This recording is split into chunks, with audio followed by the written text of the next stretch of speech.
Sally Sisters.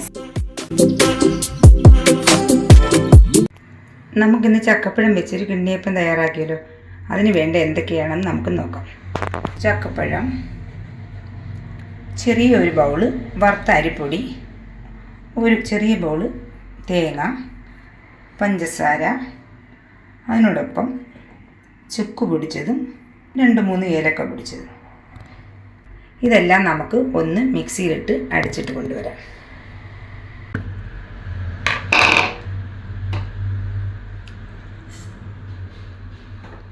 ഈ പരുവത്തിൽ നമ്മൾ അരച്ചെടുക്കും. നന്നായി അരച്ചത് ഈ പരുവത്തിൽ.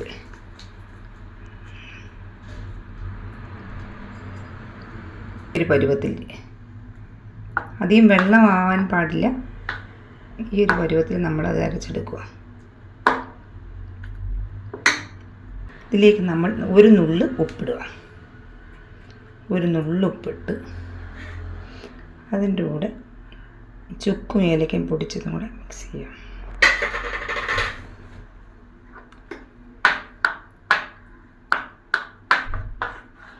സമയം നമ്മൾ അപ്പച്ചെപ്പിലേക്ക് നമ്മൾ കുറച്ച് വെള്ളം വെച്ച് തിളപ്പിക്കുക. ഇഡ്ഡലി കൊടുത്താൽ ഈ തട്ട് ഇങ്ങനെ കമഴ്ത്തി വയ്ക്കാം. ഇഷ്ടമുള്ളൊരു പ്ലേറ്റ് എടുത്തിട്ട് അതിൽ നമ്മൾ കുറച്ച് വെളിച്ചെണ്ണയോ നെയ്യോ ഒഴിച്ച് 4 വട്ടം ഇങ്ങനെ തടവി കൊടുക്കും.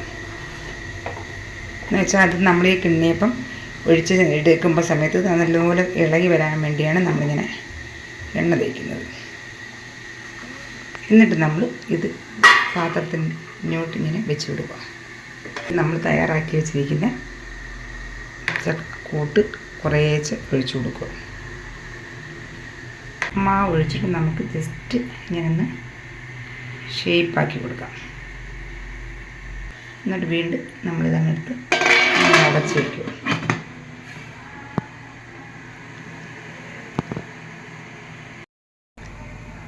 ഒരു 25 മിനിറ്റിനുള്ളിൽ നമുക്ക് കിണ്ണപ്പം റെഡിയാവും. തണുത്ത ശേഷം നമ്മളത് എടുക്കുക. അപ്പോൾ ഇനി നമുക്കിതൊന്ന് തുറന്നു നോക്കിയാലോ. അപ്പം നമ്മുടെ സ്വാദിഷ്ടമായിട്ടുള്ള ചക്കയപ്പം ഇവിടെ റെഡി ആയിട്ടുണ്ട്. ഇനി ഇതിങ്ങോട്ട് കഴിക്കേണ്ട താമസം മാത്രമേ ഉള്ളൂ. അപ്പം ഞങ്ങളുടെ ചാനൽ ഇഷ്ടപ്പെട്ടെങ്കിൽ എല്ലാവരും ലൈക്ക്, ഷെയർ, സബ്സ്ക്രൈബ്.